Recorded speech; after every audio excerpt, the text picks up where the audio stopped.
Hi, I'm Rebecca Chen, and this is the story of how my silly little hobby saved my family from financial ruin. Though my husband and in-laws took their time learning to appreciate it. Sometimes life's greatest victories come when people underestimate you. I should know, I've been underestimated my entire married life. I still remember the day I told my husband, Michael, that I wanted to start an online business. We were sitting in our kitchen, the one his parents had helped us buy in a suitable neighborhood for their son, the VP of Operations at Chen Industries. The morning sun streamed through the windows as I excitedly explained my business plan for curating luxury sustainable fashion boxes.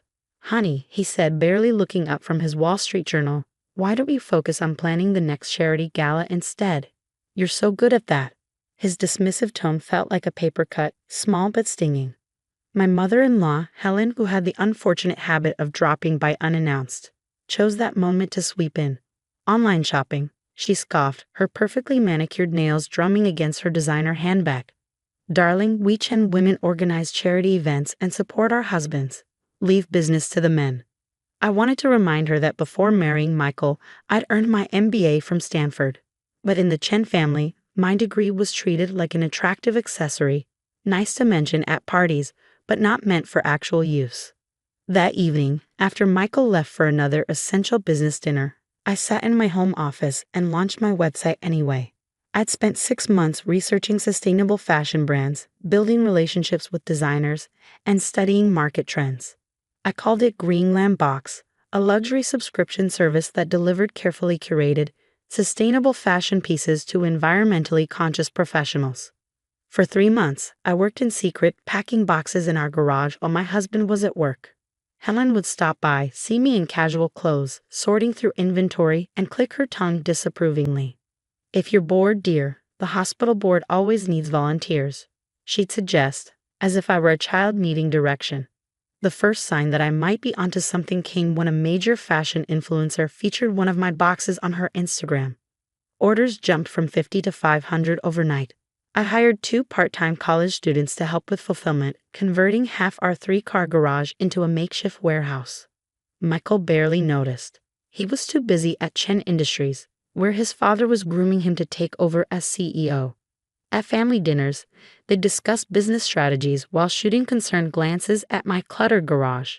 It's just a phase, my father-in-law would assure Michael. Let her play entrepreneur for a while. Then came the feature in Vogue's sustainable fashion issue. They called Greenland Box revolutionary and the future of conscious luxury. Our subscriber base exploded. I leased a small warehouse and hired a full team. But I still hadn't told my husband how big the business had grown. Why bother? He still referred to it as my little project, when forced to acknowledge it at all. The real turning point came exactly 1 year after I'd launched. I was in my office, reviewing our latest quarterly reports. We'd hit 8 figures in revenue, when Michael burst through the door, his face ashen. The SEC is investigating Dad's company, he blurted out. They're freezing all our assets. I looked up from my laptop, where I'd just approved payroll for my 60 employees. What happened? I asked, my heart racing. Not for our finances, I had those covered, but for the pain in my husband's eyes. Dad's partner has been cooking the books for years, he whispered, collapsing into a chair. Everything's gone. The company, our savings, my job. Even this house. It's all tied to company assets. I took a deep breath.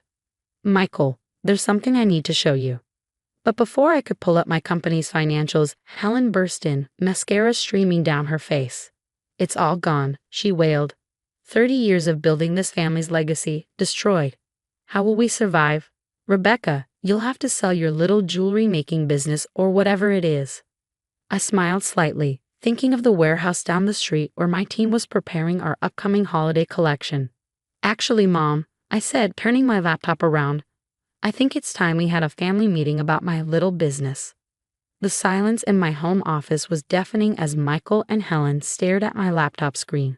The quarterly report showed Greenland Box revenue, $12.8 million in just the last 3 months. This must be a mistake, Helen whispered, her manicured hand trembling as she adjusted her pearl necklace. How could you possibly? Michael kept scrolling through the financial documents, his banking background helping him understand exactly what he was seeing.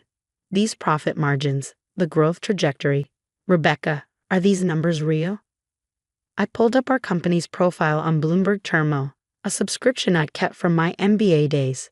Everything's real, independently audited, and completely legitimate, I said quietly. We're currently valued at just over $100 million, and we're in talks with 3 major investment firms for our next expansion round. Helen collapsed into the nearest chair, her Hermes scarf askew. But you pack boxes in the garage. That was a year ago, I explained, pulling up photos of our new warehouse facility. We now have a 50,000 square foot fulfillment center just outside the city. I haven't packed a box myself in months. I have a team of 60 full-time employees and we're hiring more every month. Michael was still staring at the numbers, his face a mix of shock and something else. Was it shame? Why didn't you tell me? He asked softly. I tried in the beginning, I reminded him. Remember that morning in the kitchen?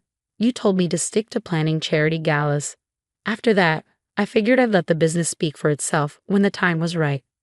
Just then, my phone buzzed.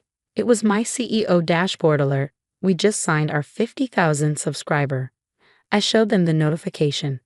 Each subscriber pays between $200 and $500 per month for our curated boxes, I explained. We have partnerships with over 100 sustainable luxury brands worldwide. That cluttered garage you complained about, Mom, that was just the beginning. Helen's face had gone from shocked to calculating. Well, she said, straightening her designer blouse, clearly you learned more from our family than we realized. Now, about the SEC investigation. Perhaps we could discuss how your success might help the family situation. Mom, Michael interrupted, and I saw something shift in his eyes. For the first time in our marriage, he was seeing me, really seeing me. Not as his wife who needed to be humored, but as a business leader who'd built something remarkable. The SEC investigation, I said firmly, is serious, but I already called Sarah Jean. The Sarah Jean? Helen gasped. The corporate lawyer who handled the Maritech case. I nodded. She's an old Stanford friend. She'll be here tomorrow to review everything. And yes, I'll help with the legal fees. But I held up my hand as Helen's face brightened. There are conditions. Conditions? Helen's voice had a dangerous edge. First, I'll help with legal representation, but I won't touch anything related to Chen Industries directly. My company needs to stay completely separate from this situation. Michael nodded slowly.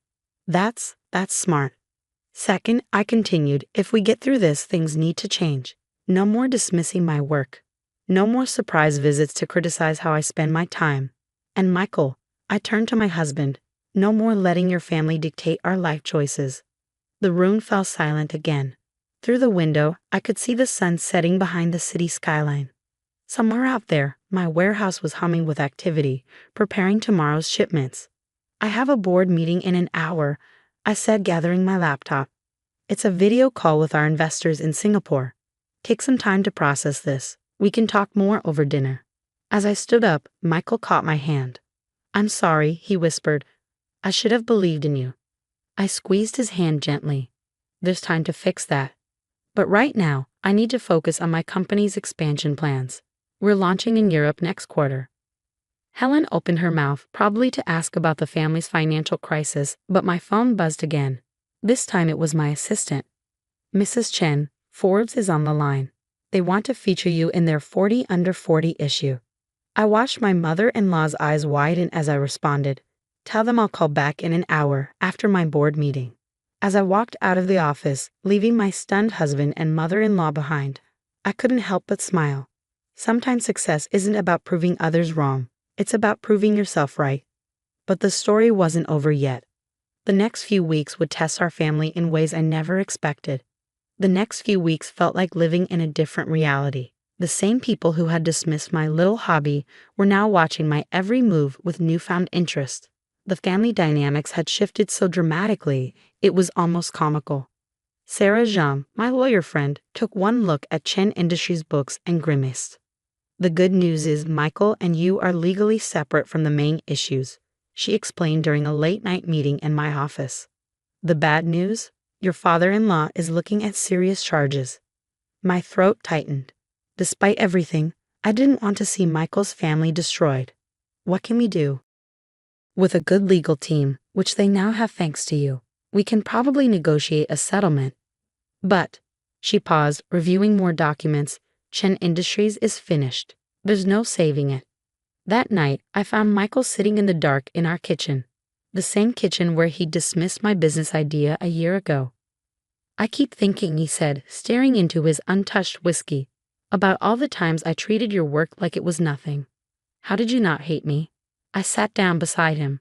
Because I didn't build Green Glam to prove you wrong.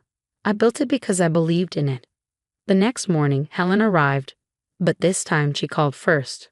Her designer clothes looked somehow deflated. Her perfect makeup couldn't hide her exhaustion. Rebecca, she said formally, I owe you an apology. Several, actually. I made us both coffee, real coffee, not the expensive imported blend she usually insisted on. You don't owe me anything, Mom, but I'd like us to start over. Her hands trembled around the coffee mug. Chen Industries was our whole world, she whispered. Now I don't know who we are anymore. You're still family, I said firmly. That hasn't changed. Over the next month, things moved quickly. My father-in-law agreed to a plea deal that kept him out of prison but required significant financial restitution. Chen Industries was dissolved. And through it all, I watched my husband rediscover himself. I want to learn, Michael told me one evening after sitting in on one of my team meetings. Not just about the business, but about who you are as a leader. If you'll let me. I did better than that. I created a position for him, not in management, but in our sustainability department, where he could learn the business from the ground up. His finance background proved invaluable as we expanded into Europe. But more importantly, I saw him come alive in ways his father's company had never allowed. Helen, surprisingly, found her own path. After the dust settled, she approached me with an idea. Your customers care about sustainability, she said hesitantly. What if we created a foundation? Use your platform to fund environmental initiatives? 6 months later, the Chen Green Initiative launched with Helen as its director. All those years of charity gala planning finally found a meaningful purpose. The woman who once criticized my cluttered garage was now passionately discussing carbon footprints and sustainable manufacturing with my board members. Today, Green Glam Box is valued at over $500 million. We have offices in 12 countries, and our subscriber base has grown to over 200,000. But the real success story isn't in the numbers. Last week, we had a family dinner, not in a fancy restaurant, but in our kitchen. Helen brought homemade dumplings, a skill she'd recently decided to relearn, and Michael excitedly shared updates about our new recycling program. Remember when you said Chen women support their husbands? I asked Helen as we cleaned up afterward. She laughed, a real laugh, not her old society titter. Well, Michael's certainly supporting you beautifully, and doing a fantastic job of it. Michael wrapped his arms around me from behind. Best decision I ever made, he said, kissing my cheek, though I still can't believe it took me so long to see what was right in front of me. This morning, I received an email from a young entrepreneur asking for advice. She wrote about how her family doesn't believe in her vision, how they want her to take a safe corporate job instead. My response was simple. Build it anyway. Not to prove them wrong, but to prove yourself right. And remember, sometimes the people who dismiss your dreams just need time to wake up to your reality. As I sit in my office, looking at the photos on my wall, my team, my family, the garage where it all started, I can't help but smile. The journey wasn't about revenge or proving anyone wrong. It was about staying true to your vision, even when no one else can see it. And sometimes the best part isn't the success itself, but watching the people who dismissed you grow into better versions of themselves when they finally open their eyes to what's possible. My mother-in-law still drops by unannounced sometimes. But now, instead of criticism, she brings ideas. Instead of judgment, she brings hope. And really, isn't that the greatest transformation of all? They say success is the best revenge, but I've learned it's not about revenge at all. It's about growth, not just your own, but the growth you inspire in others, even the ones who never believed in you in the first place. As for that garage where I started, I kept it exactly as it is, cluttered boxes and all. Sometimes, when I need inspiration, I go there and remember where it all began. Because sometimes the biggest dreams start in the smallest spaces, and the greatest victories come from the moments when everyone else says you can't.